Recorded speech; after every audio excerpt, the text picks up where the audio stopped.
So to recap for the viewers, what we're doing is we're demonstrating jungling. And one of us is going to be in top lane, the other is going to be running around jungle, showing different paths, and all that stuff. And we have a bot who's going to be so up you're top. not actually going to be jungling, you're just going to be walking around. Yeah, pretty much. Okay. I gotcha. Well, I'm going to play Vlad top, so there you go. Cool. It's all good. It's all good. It's totally Because not I haven't right. played Vlad in a long time, and I love my Vlad. It's been a long ass time since I played Vlad, though. I have no idea how he holds up in today's market. Oh god, I have no idea. You don't see him anymore, so I really don't know. At least not at our level. Yeah, pretty much. Not at our level. Nidary.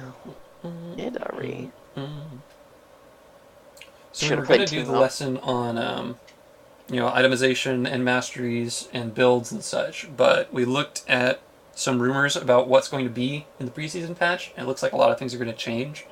So we're going to spend the next week looking over those, and then we'll post a video about that stuff and how we think it's going to change, the meta and the itemization and all that when that patch happens. Is anybody actually watching, Luke? I don't know. Good question. I don't see anybody except for me and Nightbot. It doesn't matter. People are going to be watching this, so this is for the right. people who watch this on YouTube. Gotcha. Yep. Hello, friends. Since nobody else really watches our YouTube stuff. It's like... But that's what I was explaining, like what we'll be doing next week and blah blah blah. I feel you. I didn't even buy anything. I suppose I should buy something. that was silly. Yeah. Do I care? It's all AP stuff is the recommended things for Nidalee, which I guess makes sense, but that's because you build Nidalee AP. Yeah, nowadays. I mean, you still can build her AD. Which I'm totally going to do anyways, because I feel like it. Well, if you're going to jungle with her, it's better to go AD. Alright. Where to begin? Oh yeah, so I guess the first thing is, I talked briefly about soft ganking and hard ganking, and Cam made a good point that I used the term incorrectly. So Cam, you're probably better explain that than I am, about what the actual distinction is. You want me to explain soft ganking versus hard ganking? Yeah, that sounds good. Alright, so basic concept. There's a whole compendium of different terms that people use for ganks. The most basic distinction is hard versus soft, okay? And a hard gank, okay, is a gank where the whole goal is shock and awe. Okay, so your goal is just to scare the crap out of the enemy. Which means, in particular, when you come out with a jungler, alright, or if you come out from, lane or whatever, wherever you come from, you come out guns blazing, you throw all your skills at them, right, with no real strategy. Your only goal is to drop some damage on them, drop some CC, scare them, okay? Now, this can have a couple of different effects. This could be a play to draw out their jungler, right? Try to force him to a lane of your choosing. This could be with the intent of relieving some pressure, right? If you've got somebody who's pushing really, really hard and you want to take some of the pressure off of whoever's in that lane, right? Whether it's your top or your AD carry or your mid lane. Or even going in and jungling, you can gank their jungler too, right? If their jungler's being really aggressive, you can get a couple of your lanes together and gank the jungle. And you can do the same thing, hard versus soft, whether you're just trying to force the jungler to recall, right? Which can be a very powerful tactic. And that's kind of the whole idea behind hard ganking, okay? Now, soft ganking is kind of the opposite. Soft ganking is ganking with the goal of getting the kill, okay?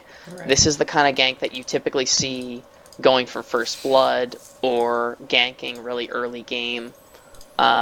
Or, This is the kind of gank. if early in the game, if the jungler is just sort of sitting in bush and you're trying to like pull the enemy closer to your turret and such and trying to bait them in, Right. that's all about doing. Your first gank yeah. of the game, not likely to be a hard gank, right? Your first gank of the game is when you're going to use strategy and, you know, do things like save your gap closing skills until you're going to be in range, right? So what you can do in a soft gank, typically, so a good example of this is with somebody like Lee Sin or Jin Zhao, right? Where you've got a lot of gap closing, or maybe you only have one gap closing skill. Well, what you want to do is drop a bunch of damage on the enemy, force them to jump away, and then jump back onto them.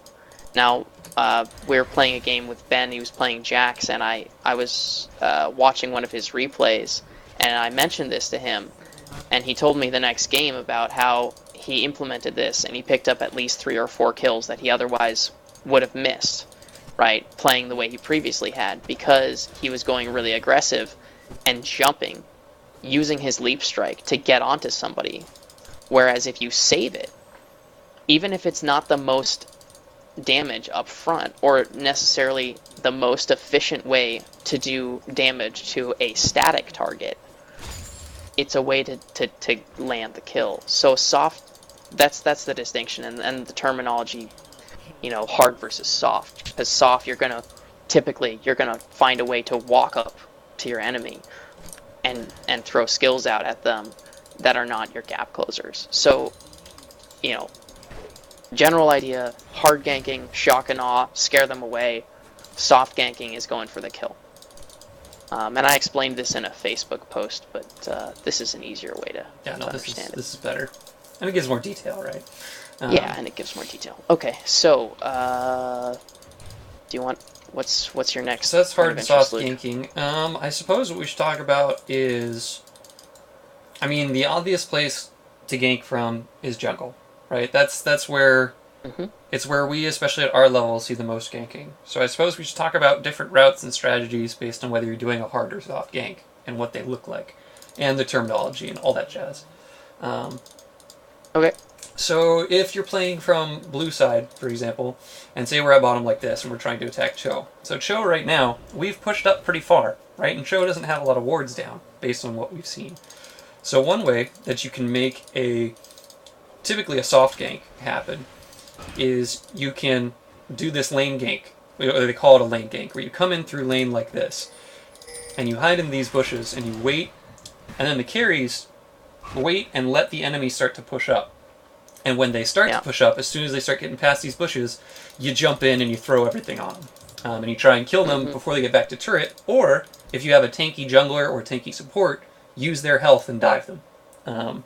Right. Now, the other way to take advantage of a situation where you're pushed way up in the tower, pushed up right here, is you can have your carry sit in lane, look like they're pushing, have your jungler and your support come all the way around behind, and say, then wait for your wave to come up and be right up underneath the tower, and then you walk in under the tower and you gank them. Yeah, absolutely. Now, that's a good point, too, is that sometimes, only the jungler will be able to make it up there, but if you put jungler and support up there without them seeing, they're going to think the AD carries on their own, and that can be really advantageous.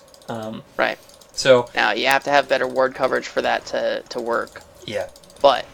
And your support has to have dominated the river wards, right? That's when you have like that pink ward in river, so they can't see you moving and all that jazz. So the other point that I want to make is that you don't need to do a soft gank if you do what's called the tri-bush gank, which is that one where you loop around behind, kind of like that. You don't need to make that a soft gank. You can do that as a hard gank. Yeah, absolutely. No, you're right. Because if you are just trying to take the tower, you're going to do that as a hard gank.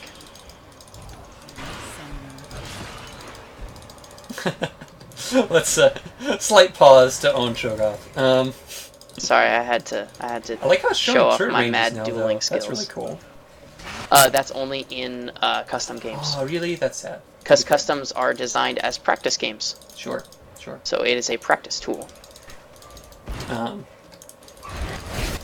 Yeah.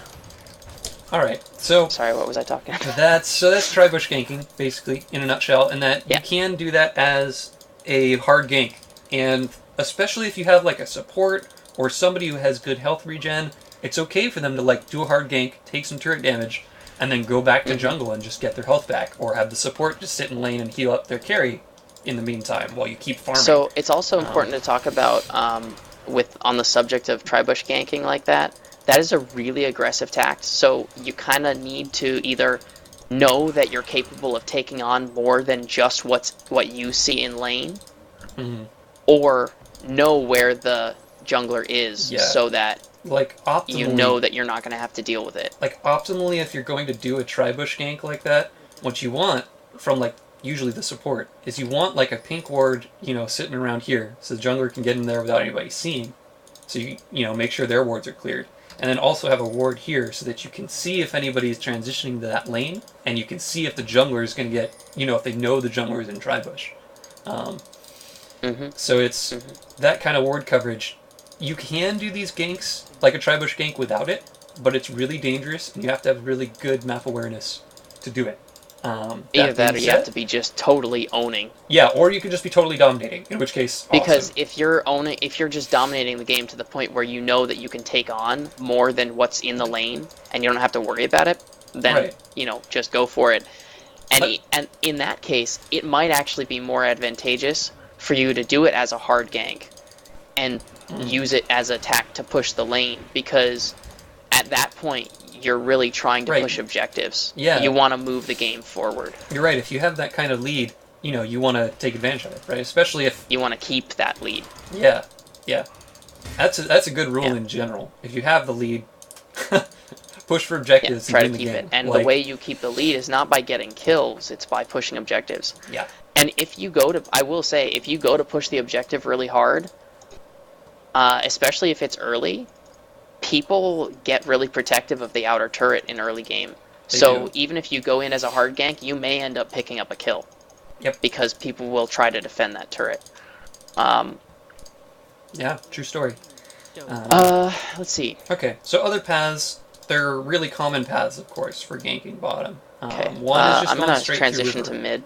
mid, Luke. I'm gonna transition to mid, Okay, that's fine. so that you can show mid ganking paths, Sure. I'll because just they're a little bit different. Yeah, I'll briefly go over these. So, if you're on purple side and you're ganking blue, of course, you can just run through river. You can do that as either side. And that's totally fine, especially if you have a pink ward sitting in here, it's a good time to gank, right? When you're doing ganks, a good thing is keeping in contact with your support or whoever else is in lane, the lane that you're ganking, and seeing, like, have they cleared wards? Are there wards in these places? And of course, not taking paths that go through there. If you're doing a hard gank, that's not as critical, because a hard gank is supposed to be for shock and awe, right? It might just be that your presence there is enough to freak them out. In which case, you want to exploit the fact that you know they can see you. Yeah. So those are both really common paths. And then another classic one, if you have ways of jumping and you've cleared the dragon ward, you can go through into dragon, jump to the tri-bush, and then gank them. Especially if you're on purple side. Another thing you do is if you don't have that jump, if you have the right ward coverage, you can just go through their jungle, like so, and gank them through tri-bush again. So those are all good paths. I need to stop taking towers. My bad. If you're playing blue, or if you're playing purple, again, so this tri-bush gank on a turret that we were talking about is normally a blue is attacking kind of tactic. But if purple is really defensive and you want to do a counter gank, you can have your jungler sitting in this tri-bush, you see that your dudes are about to get dived, flash over the wall, and then suddenly it's a 3-on-2 instead of a 2-on-2. So And they're under so your now you're tower. getting into counter ganking. So Yeah. that's kind of getting into counter ganking, which is a whole other subject, It is. which we will touch upon. Yeah, I feel like it's worth talking about, only because it's very... Absolutely. So Yeah. counter ganking is basically when you recognize that they're going to set up a gank, and you set up to be prepared for that gank by having a gank of your own set up. It's called counter ganking. Right. And it is a very, very valuable tactic that comes about in games where you're behind, because a really good counter gank can take you back from being behind. Right. Yep. Absolutely. Especially in situations like that where you can make a counter gank happen under your own turret, so suddenly they're taking way more damage than they ever expected. Um, Yep. it can totally swing a game. Yeah, it's a Exactly. great way to recover. Okay, You know, totally if right. you're losing a lane, it's huge. Um, so yeah, so that's most of bottom. That's honestly the one that people usually are the most comfortable with and they understand the most, because it's got the most paths for it. It's the one where you most commonly get demands for it because AD carry loves to get fed. Um, Yep. Jungle's very familiar with ganking bottom typically, so a lot of that stuff, chances are you guys already know. Yep. But yeah, that's pretty much bottom in a nutshell. Mid, so there's two things to talk about at mid. One is if you're trying to do a gank at mid, and the other is if you're at mid and you're trying to make a gank happen somewhere else. And that's the same for bottom and top also, right? Ganking is not... You're talking ganking with using your mid to gank somebody. Yeah, lane. Exactly. And how you set those situations up. So far I've been talking about jungler and I'm sorry, I need to interrupt you for a sec because Revolver is not in Vlad's recommended items. Oh, that's just silly. That's just Okay, silly. continue. Okay. So at bottom, for example, right? I was mostly talking about jungler down there, but also doing ganks as the carries down there is totally legit. For example, if you push up this, right? Say you're doing really well, right? And you're blue and you've pushed up to this tower, and both their AD carry and support had to return, right? So you got the lane all to yourself. But you can't farm right now because they still have the turret up there, and maybe you want to delay, you want to make the early game keep going, or mid needs a bunch of help, right? So you can, as bottom, you've got time now. You could return and buy, or you could go through your jungle here, right, and then do a gank at mid as a support and carry. Chances are without them seeing it, because they usually won't have wards in that portion of your jungle. So those kind of ganks, and doing similar things from top, like pathing through blue jungle, those are things to always keep in mind, and especially if you have the lane well pushed up, and it will take them a while to push back, like if they don't have somebody who can push quickly, you can really take advantage of that pressure. So, yeah, always important to keep in mind that when you're looking at these paths, it's not just about the jungler. A lot of these paths will be the same for if you're leaving that lane and assisting another lane. Mm-hmm. You should always be looking for those opportunities, particularly if a lane is struggling. Yep. So if you know... yeah. And really good opportunities to do that. If you have a lane that's struggling, like Luke was saying, if you have a lane that's struggling and you want to take pressure off that lane, you can use a gank, a hard gank, in another lane to push the heck out of that lane, take the tower, and then transition to a point where you gank with, your other lane plus the jungler. Right. And then you have either 3 or 4, depending on what lane you're ganking. Yeah. And just totally dominate a lane. Well, that's a good point. That lane so the that's way struggling, that you get you can come in and just push it over. Yeah, it's a great point. The main thing is there are basically two ways to relieve pressure in other lanes, right? It's either... Well, really, there's only one way. You need to push whatever lane you're in, right? And either take objectives there, right? Which forces them to leave and deal with you. Or push enough that you can leave lane safely and they won't be able to take your objectives in the process, right? So, basically, if you can leave without losing an objective or without losing a lot of farm, those are the situations you want to set up if you're going to transition. Yep. That said, sometimes you have to make that trade. Yeah, sometimes you just have to give up the farm. Sometimes it's like you just need to help mid, or mid needs to come bottom because they need the CC, or so on, right? There are times where you just have to make sacrifices. Especially if you see somebody invading, like if they're counter jungling, right, where they're invading your jungle and they're messing with your jungler's pathing like crazy, there are going to be times as mid and bottom where it's like, screw farm, you need to leave so that you can kill the counter jungler and get your jungler back on track. So, yeah, you always have to... It's a complicated game, right, of deciding when do I need to stay in lane, when do I need to leave, and a lot of it comes down to feel. But the good rule of thumb is, if you're doing well in the lane, be looking at other lanes that you can help, and whether a transition would be more useful, or whether just pushing up that lane and using wards is the more effective tactic. Yeah. That said, if you're And this philosophy basically is trying to pertain to when do you want to use a hard versus a soft gank. Um, because, as stated, a hard gank is either for relieving pressure or for pushing objectives. And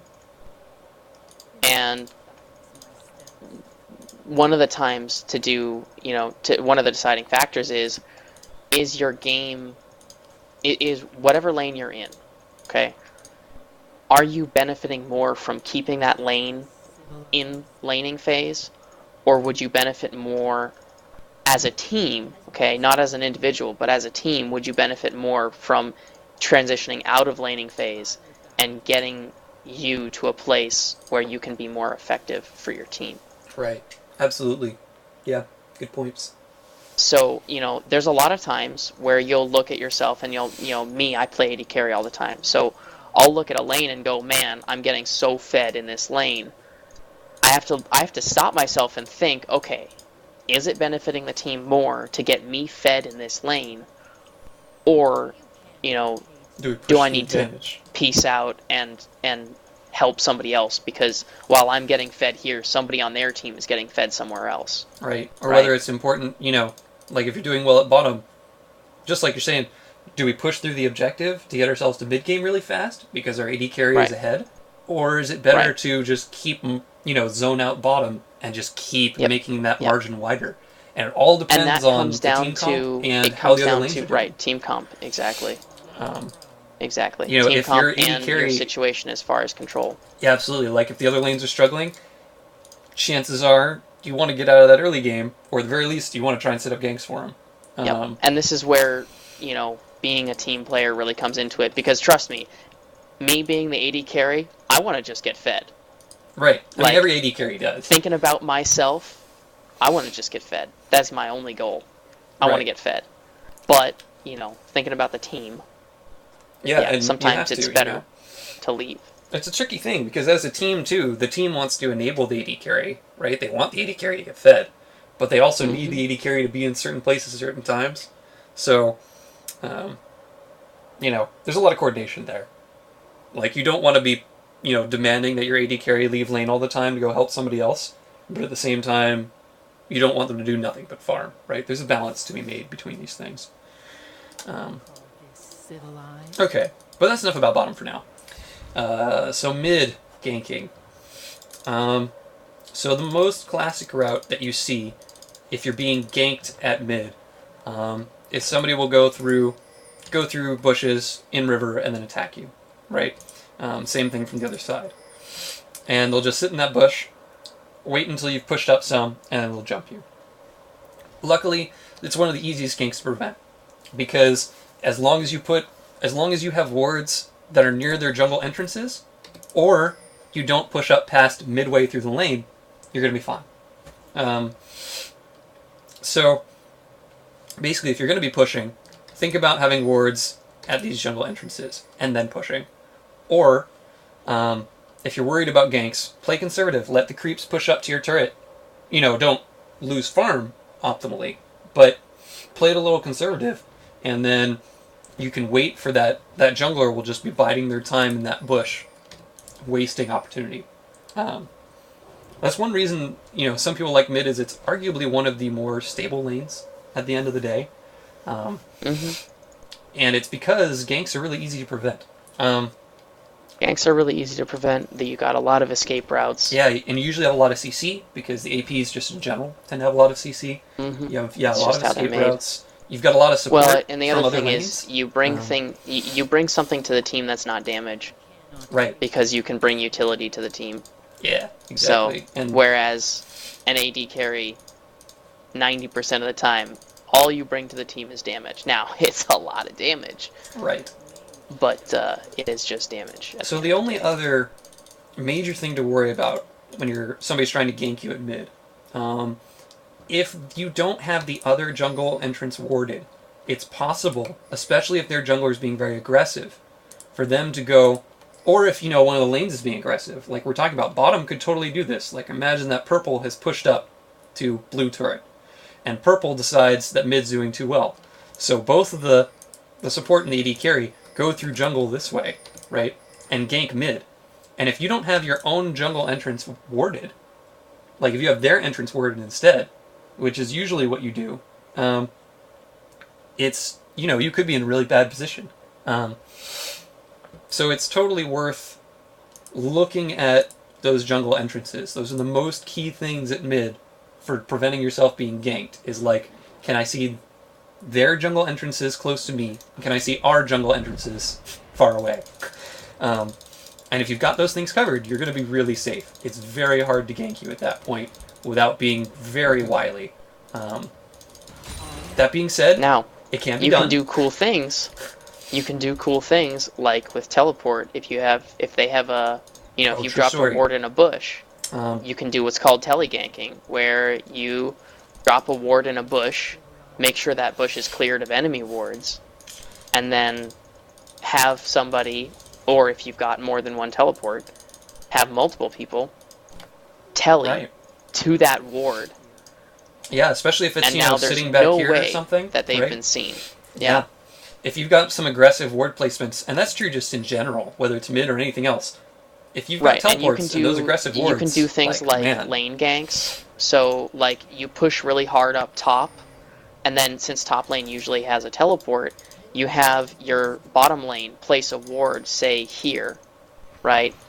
And then from there, you teleport onto it.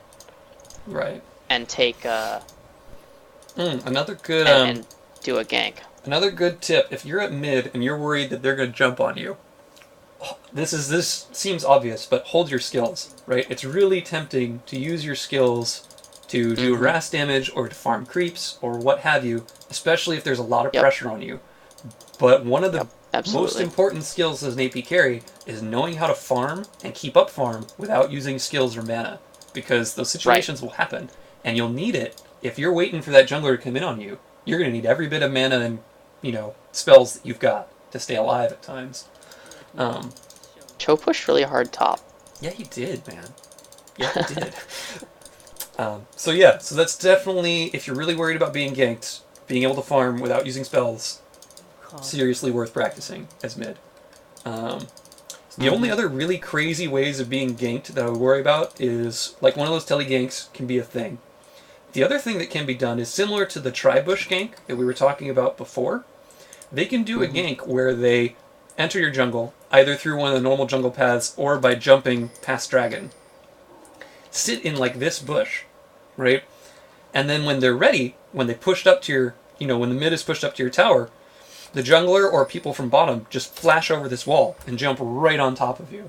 And if they really want to shut down a mid, it's one of the best ways to do it, because it's hard to anticipate.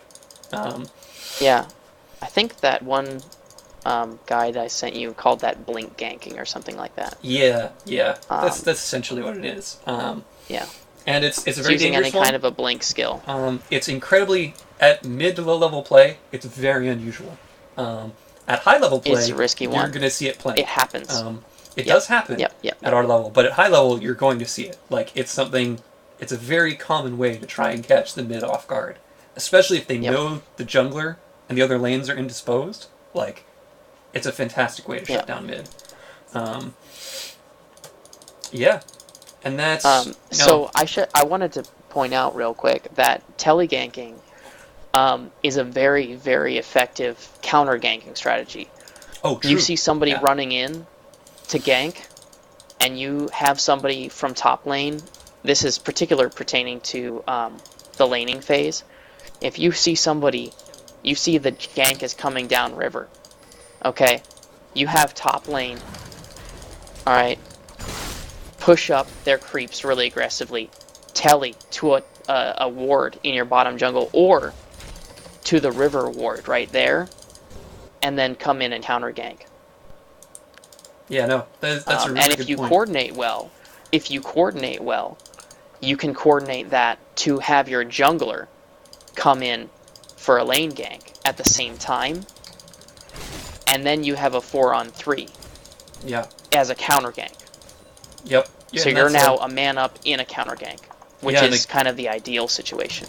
Again, that's one that you won't see a lot at mid to low level play, but at high level play, you're going to see it all the time, right? It's Yep, half the reason absolutely. people take teleport is for that setup. Yep. Especially if they think they're going to be a particularly aggressive team. So if they think, Yep. their jungler It's also is why going to be harassing Shen bottom is all the like time. banned in every game. Yup, Because he gets a free teleport. Because Shen OP. Because Shen, right? Shen can go, okay, I'm in top lane. I'm going to telly gank to support my team bottom and then telly back to top lane. Right. Yep. And keep pushing. Now your top lane has probably, their top lane is probably left to try to help out mid or bottom because they've pushed out bottom and then transitioned mid to get pressure. And then the top lane has come down to mid, and now Shen's back top and he's pushing, and you've just got people everywhere and you've got no idea what to do, right? You've now got, a battle on 4 fronts, which is ridiculous. It's nuts. And that's part of what makes teleport. Having at least one person on the team with teleport is almost always a good idea because you get that lane presence, right? You can split push top and then be in the middle of a team fight whenever. Yep. So you have global presence by having teleport. It's fantastic. It's really important. So yeah, that's a fantastic point. Teleport, great way to set up counter ganks. Or ganks. Though counter ganks are actually arguably the more common way to use it. So. Yeah. Now, the key that I'm trying to get to is what you don't want to do is use it as a counter gank when you don't have good awareness. Because if you use it as a counter gank when you don't have good awareness, you're gonna end up teleporting in right as they've finished killing off your lane. Right. Meaning you're teleporting in to what's most likely either a 2 or a 3 on 1. So you're just going to die, and you're going to give up farm on top lane, and you might give up a tower. So you really have to have your awareness up in order to make that skill worthwhile. You need to have at least some decent lane presence to whatever lane you're teleporting from also before you do the teleport. Because if you don't, you could teleport, you can get some kills at bottom, that'd be great. But then if their jungler and their top is just ripping through your towers, it does little good, right? Yep. So one of the things you can do is have your to prevent that from happening. You can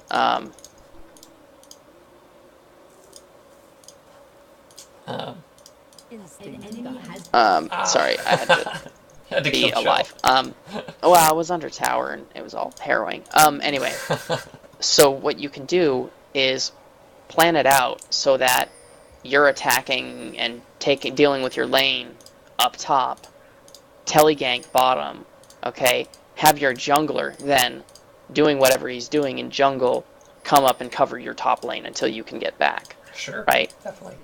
Because you've got that teleport. If your jungler is not in a position to help out bottom, use your teleport and let your jungler take up the slack in top lane.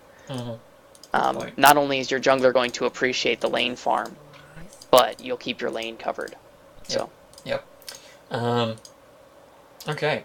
So getting back to mid, the last thing about mid is if you're trying to leave mid to go gank top or middle, or top or bottom, how you set that up. So obviously, like with any lane, when you want to do a transition, you want to push the lane forward, right? You want to clear the creeps. Hopefully you've pushed the mid out of lane, right? So they had to return or something. And then once you have that, and you know they can't, push to your tower and take it while you're gone, that's when you can start thinking about ganking from mid. Usually. And the paths are pretty much the same, right? Basically, whenever you're transitioning from lane, you want to try to not go through river, and you want to try to go through your own jungle without going through their wards, right? That's the optimum situation. And so if you see that they've put a ward here, and you're trying to gank from mid, go through this path, go past red. Pick whatever paths you think they're not going to be ready for. Sometimes, if pink is warded here, you might be able to get through river without them seeing it. If you know that they're... The other thing, and that's the main thing, is know where their wards are. Try to pad through your own jungle as much as possible. And then the last thing is mid, is you are often in a good position to help top or help counter jungle. So if top is having issues and they need some CC or they need, just some utility in order to get the kill done, it's pretty easy to push up the lane, go to top, get something done, come back down. Especially because top is often underwarded, whereas bottom, there's often wards all over the place. Yeah, so that's definitely something to keep in mind. And you're also in a really good position to enter their jungle, either here or here, and help your jungler take their red, or take their blue, or contest those objectives. Especially if you have good warding going on at these entrances and at those objectives. So that's what you should be thinking about. Is mostly there are going to be times where you can go to bottom and help out, but mostly you're going to be around. If you're doing a gank, it's usually to help the jungler or to help top. And I guess the last thing is that if your jungler's being counter jungled, you're probably the first person that should be helping, because you will usually be the closest person. Just because you're at mid, right? So if your jungler is being, counter jungled, Yeah, you and leave I that mean, lane. I should point out, counter jungling is ganking, Yes. right? It's It's slightly ganking the different jungle, because it's essentially. not giving you a man up to gank. It's just ganking based on surprise. Now, you can coordinate and give yourself a man up, right? You can have your mid or your bottom or whoever come in and gank with you. But yeah, counter jungling is ganking.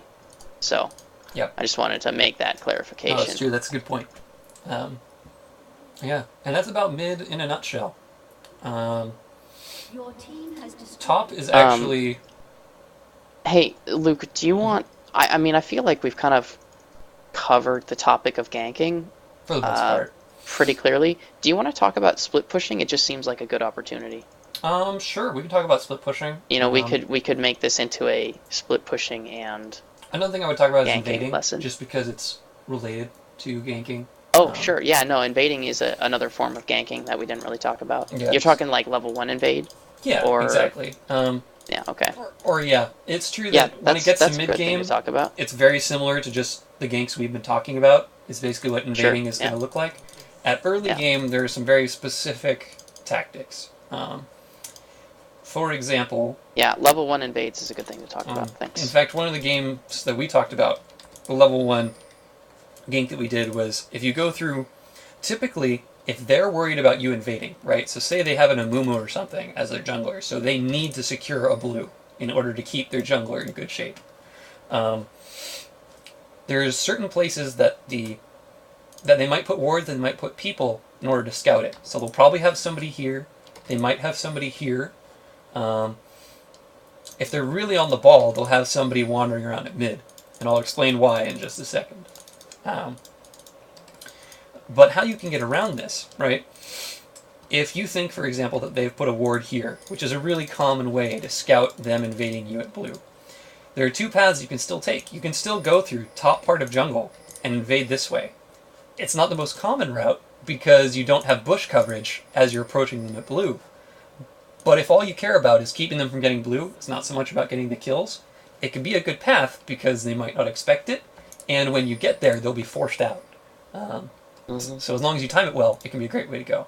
If your goal is to get in there and just totally screw them up without them seeing you, as long as at mid to low level play, going through mid before there are creeps, and then pathing through these bushes one at a time, and then only moving towards the final bush when you know that they're taking blue at that moment, can be a really great way to catch them totally by surprise. And the reason why is because usually they won't have somebody at mid looking to see if you're going to go to that bush.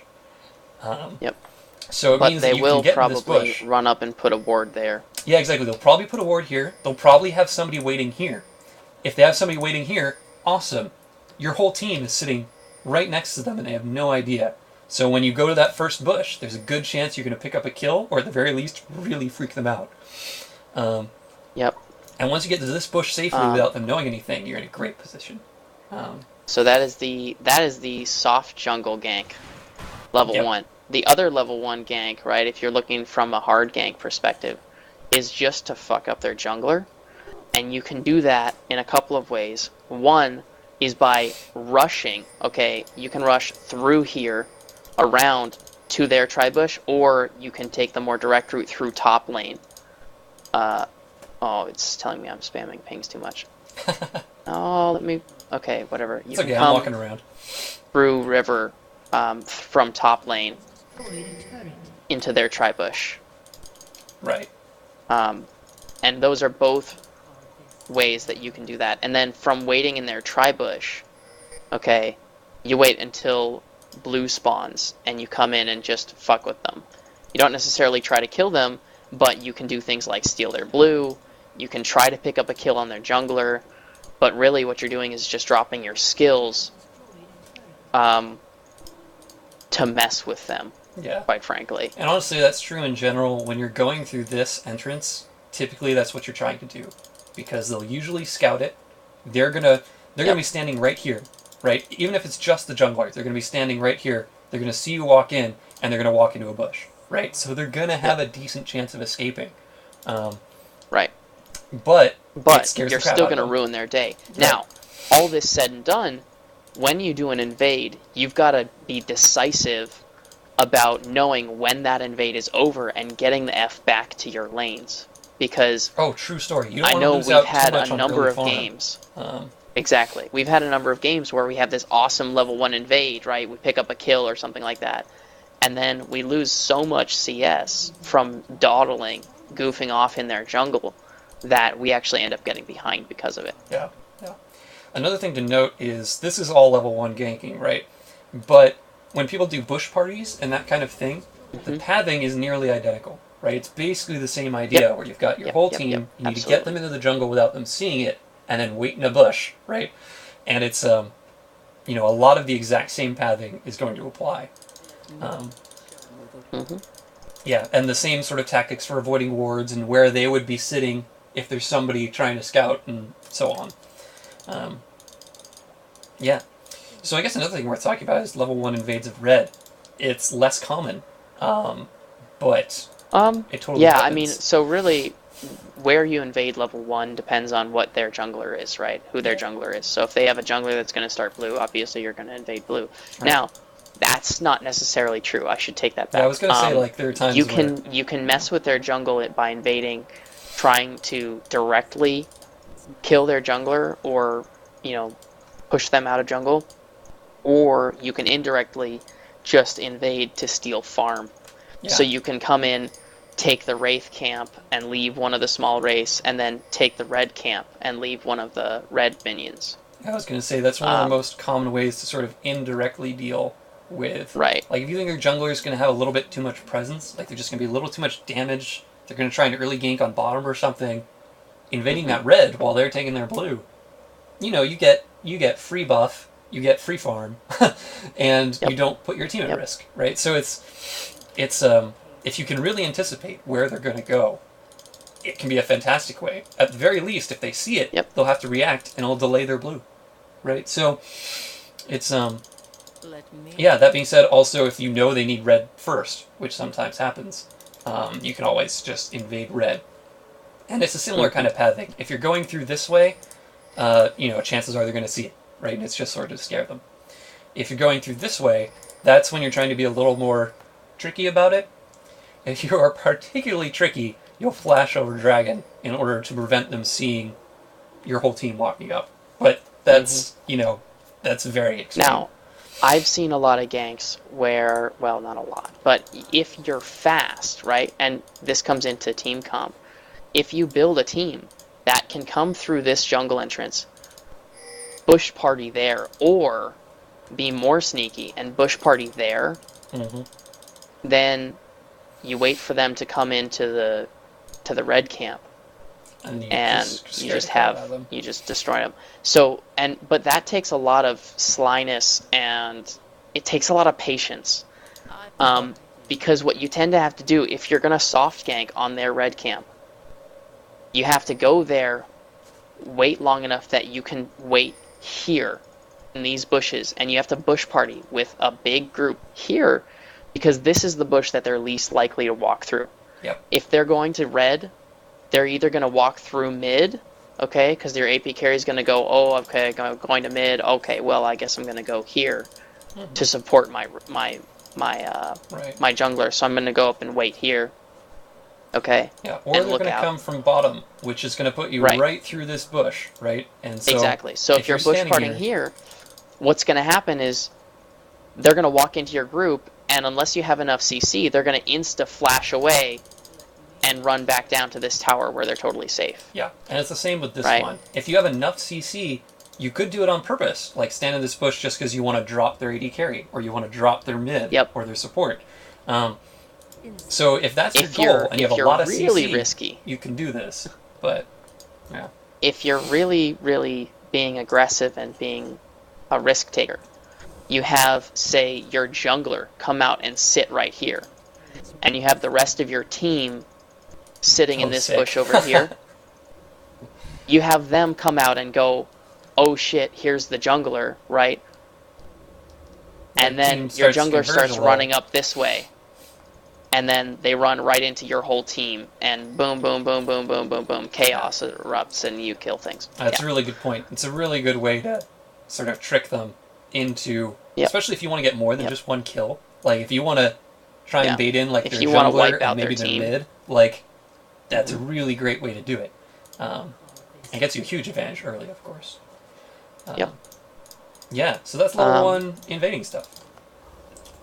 Yeah, so... How you prevent this, of course, is with wards Yeah. and team motion, right? It's like if you see them invading, you have to decide quickly, do we want to deal with their invade? Like actually confront them physically? Yep. Do we want to just avoid them? Do we want to go into their jungle and just take Yeah, the sometimes you equivalent counter objectives? invade. If you get a good ward out and you see, oh, they're invading our blue, you go, okay, well, we'll go and take their blue Right, instead. exactly. So, the dealing with a level 1 invade is a complicated art, to put it Yeah, bluntly. pretty And much. it depends on your team composition and a number of other things. I'm sure it's something we'll tackle when we get to team fighting and team composition. And team composition, yeah, absolutely. We will talk about this. Oh no, that's totally fine. No problems. It's cool. It's cool. What's up? Will's just saying that he's in the Mumble channel. That's fine. I have no problem Oh, with this. yes. Let's see. Hello, Will. What was the last thing we were going to talk about? We had something else on the table. We were going to talk about split pushing, but if we're going to do that, I would like to start a new game. Oh, okay. That's fine. Let's do that. Okay. I'll leave it a game. Okay. We've already covered a lot of Alright. good stuff, though. This is... Yes, we've talked solid. about a lot of good stuff. Not necessarily all ganking related. I mean, it's all ganking related, but it's not all directly ganking. Yeah. Which Some is of okay. it is, other stuff, but it's all useful and all mildly related. Yeah, I think you should probably title this something along the lines of ganking and transitioning from laning to real game, because that's a lot of what this stuff is. Yeah, that's true. That's true. Or I guess you could call it just early to mid game strategies, because that's a lot of what we talked about. True. It's True. just, yeah. Yeah, it is. It is. That is a lot of what we talked about.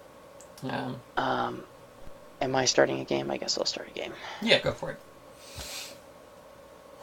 I don't think we've had Let's anybody in play channel you. this whole time. It's a thing. Say again?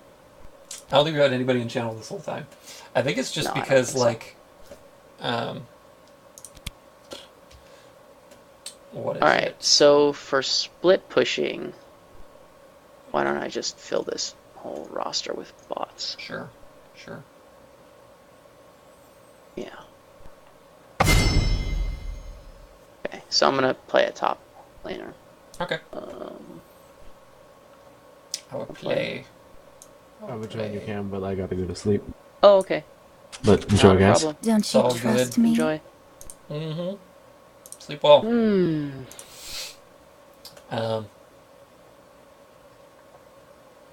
Who should I play? I don't know. You're thinking for split pushing? Yeah, for split pushing. I mean, I could take a really strong split pusher. Yeah, I'm like, there's always Olaf or Singed or something, but... Well, yeah, if you want really strong split pushers for early game, you've got like Nidalee, Right. Olaf, obviously. Singed is really good for split pushing. Shen, as we just talked about earlier, is really good for split pushing. Jin Zhao, really good for split pushing. Kha'Zix, good for split pushing. Later in the game, Nasus is just a boss in terms of split push. These are specifically pertaining to top lane split pushers. Okay, shit. We're gonna just do Nidalee. Cool. AP flat and pew pew with mana. Okay, lock in. Go! Pew pew with mana. That's what my. That's awesome. That's literally what my. That's a good name. I like it. What my. I think it's my masteries. Yeah, my masteries. I have pew pew with mana and pew pew without mana. So yeah, my theory for why we don't get people in channel whenever I play League is because League is like the most commonly streamed thing, and they're really high profile League streamers. So Oh, absolutely. Yeah, they just of go to course. those. People, yeah, obviously. Oops. Yep. Alright.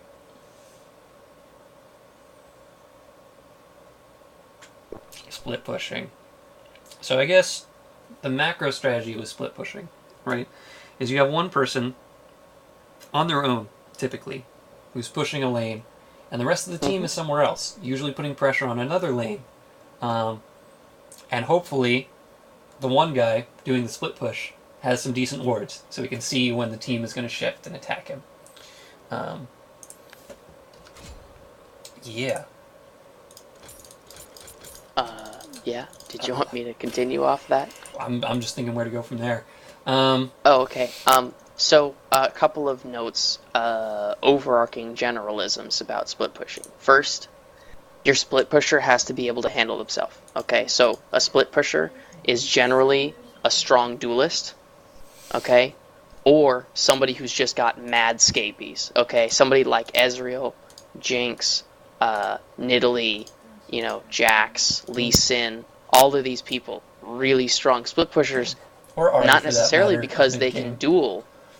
Not necessarily because they can duel really well, but because they can run the F away. Right? Nidalee, in particular, is a really strong split pusher, not because she's the greatest duelist, especially if you're building her AP. She's not great at all at dueling, necessarily, unless you're against other APs.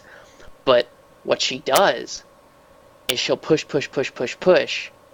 take damage, run away, okay? And she's gonna get away 90% of the time. And then she's gonna heal herself, and she'll be right back up there pushing again. And she's really hard to stop because of that. Yep, her Because of mobility her is passive and getting the move speed, because of, her mobility from her pounce in her cat form. And if you take Flash and Teleport or Flash and Ghost, I mean, she's so hard to stop. Yeah, definitely. Yeah. That's why she's high on the tier list. Yeah. That and, intercontinental ballistic missiles. Because, who doesn't love those? True. So a couple of the main points with split pushing is that the best way to keep the split pusher safe is to push other lanes or push other objectives, right? Because then the other team is forced to either deal with the split push or deal with the team that's pushing, either their turrets or going for Dragon or Baron or what. So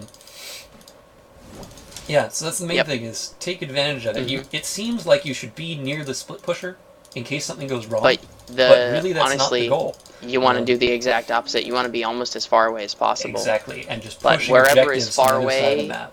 wherever is far away and close to an objective, because that's going to force them. This is a lane that's going to not go so well. Yes. I have two. I hadn't thought about that. You are correct, and I have a very weird lane too, so it's a thing. I'm not paying too much attention to the lane though, to be honest. Not well. I mean. Yeah. What else is there to say about split pushing? Graves Garen, this is a bitch. All right, so the other thing that I was going to say about split pushing that is really, really important to keep in mind: when you split push, it is really, really risky to do a three-way split. Okay? Yes. You generally want to have your team, aside from certain specific team comps, and we'll talk about that like, a little unless bit you're later, dominating. you want to have a two-way split, okay? You want to have one person off split pushing. Maybe if it's early in the game, you'll have like your AD carry and your support split push. By the way, a But great that's example pretty rare. of when you can set up that kind of split push situation is when you have somebody with a teleport, right? And that person with a teleport can kind of have presence in another You're talking lane. about doing a three-way split? Yeah. Okay. One of So the- I actually recommend, I think even if we you need to have a talk about team teleport, comp, really, to but yeah. get into that. I was gonna Well, say, so I'm gonna say already, I really wouldn't recommend a three-way split unless you have multiple teleports. yeah, that's true. Because if you have a three-way split going, you need to be able to get your team back together as soon as possible. Right. And just like split pushing, right? The reason that you don't want to do a three-way split is because what you end up doing is dividing your team too much to the point where they can force a 5-on-3 or something to that effect, which is just really tough to deal with. Yeah. Um,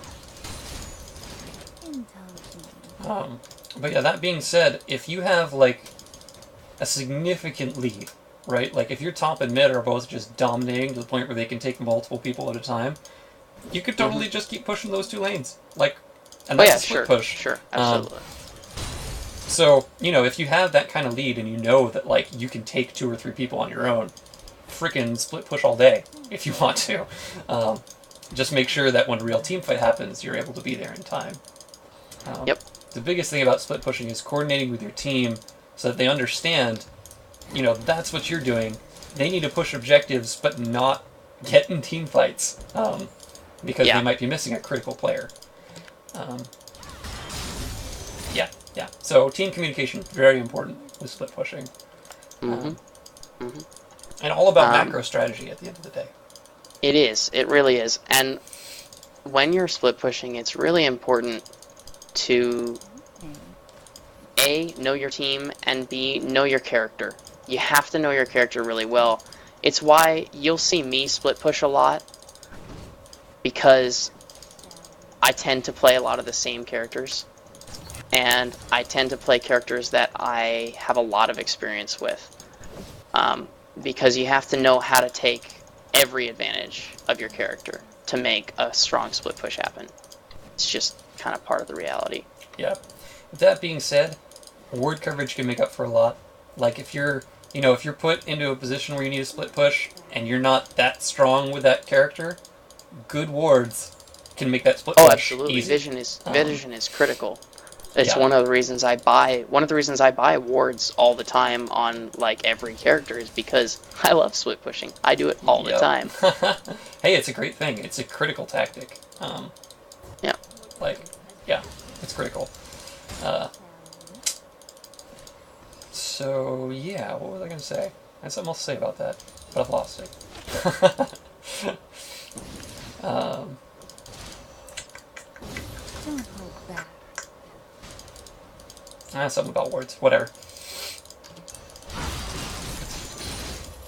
Try to think if there's anything else to cover as far as split pushing goes. Only a secret. Oh yeah, so with the wards, what Cam's talking about is even without ward coverage, you can do a solid split push if you coordinate with your team and they're pushing those objectives like we talked about. But that's the kind of one where you need to know. It's all about having vision. Yeah, and that's the one where you really need to know.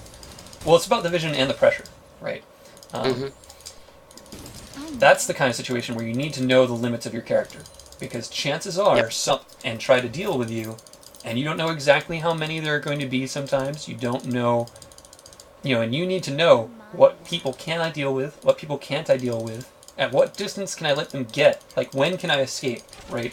At what point, if I think they're at this point in the jungle, right, and they're coming for me at top, at what point do I have to leave? And what that takes is just really good knowledge of your champion and really good knowledge of their champions. Yeah, and that's all there is to it. So that's the trickier side of split pushing. The easy kind of split push is when you've got the wards and you've got other lane pressure and you're just like, cool, I can do this all day. And the second they come up to you, you leave, and the rest of your team pushes the objective on the other side of the map. And it's great. Those are the easy ones. The hard ones are when you don't have all the knowledge, but you need to push those objectives anyways. Yeah, and that's where the real artistry of split pushing comes in. Yeah. I think that's most of what I can think of for split pushing. You being silly up there. Hey man, I'm winning. Aww.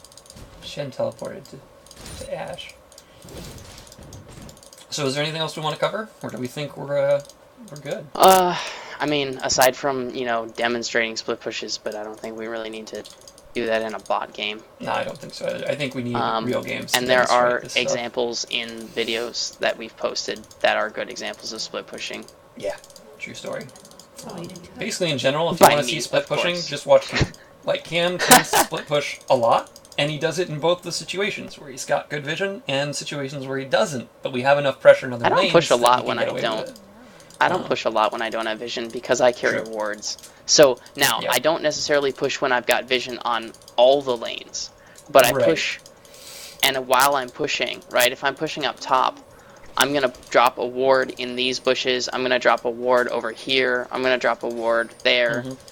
These are defensive wards. Another great point. And those are defensive wards that... if you have things like wards, you don't even have to have wards in the lane that you're pushing for the split push, right? If you have wards that are like here and here, for example, you have pretty good coverage for top. Or if you have one here, for example. Well, we got 4 top. You should split push. See what I did there? I do see what you did there. And you're totally right. But I have no mana, because I haven't gone back yet. Oh man. Which is very silly. This Shen is squishy. So the main thing is you just need to have enough awareness of where they are on the map. And that can be by having wards to see when they're going to jump you, or it can be just having enough wards in mid and bottom to know when they're leaving. Oh no! Or having enough at jungle entrances to know when they're heading your way. And that's really all you need for a split push. It takes less than you would think, especially for a good player. A good player will have instincts about, like, it is very unlikely that there are 3 at top right now or something, even if they don't have a lot of great ward coverage, and it means they can just sit in lane, farm for a bit, and leave, and do it safely. Yeah, I mean, one thing, if you're in a game or watching a game and you hear me asking, like, how many do you see top, how many are here, it's because I'm split pushing, and I don't know where people are. Yep. But you'll see me a lot of games as AD carry. We've pushed this tower and I'm still farming down here, and then I go up and hit that tower. Man, that's another thing. I do that a lot. I mean, this is a totally other subject, but since we've talked about warding before, this is something you will see the support do a lot. A really good support is going to have very good instincts about where they are and be able to get those, like, aggressive wards, like in here and in here, to set up those split pushes. And honestly, it's a lot of intuition. It's a lot of, like, I just saw them at bottom, there's no way they could be in top, or they just had to return, so it's very unlikely that somebody's going to be sitting in, in jungle waiting for me. And also on the defensive side, right, you have to have a sense of, we haven't had wards in bottom jungle for a long time. Could they be there right now? Have they had enough time since their last return, or since, a certain objective? And all that stuff applies a lot to the support and to the split pushers, right? It's sort of a commonality between them, that you're paying attention to this stuff, and their pathing becomes really important. I mean, vision is another reason that someone like Nidalee is really good at split pushing, or Teemo, because, or you've got Caitlyn or Jinx who now can drop the little traps. Anybody who can drop things like that gives you free ward coverage, free vision. Freaking Teemo and his mushrooms, man.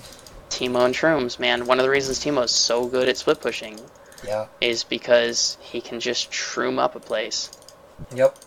Also, this is very specific to Teemo, but just don't walk through bushes. If you're trying to get Teemo, just don't do it. It's where the mushrooms will always be.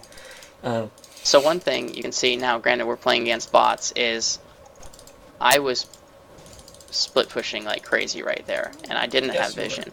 In a real game, I would have been dead. Yes. Chances are, I would have been dead. I just hit graves. Yeah, really, and last really side hard. note, if you see that they're jumping the split pusher at top, don't go to save them, because it's a waste of resources. Push the objective Yeah, that the unless you entire team's not can, at. unless you can really like telly in and save them. Right. I was going to say, if you have a telly, you might be able to make that happen instead, and it could be good. But in general, if the split pusher is kind of on their own to get themselves out, and if they can't get themselves out, then you just got to take advantage of that and push other objectives as fast as you can while you've got that time, because you know the other team is not where they need to be. Yeah, and that's pretty much... Don't you? It's rare to be able to save the split pusher, is what I'm saying, I guess. You gotta kind of leave them to their own That's devices. absolutely true. There are times, but in general, the way to keep them safe, like we've talked about before, is push other objectives on the opposite side of the map.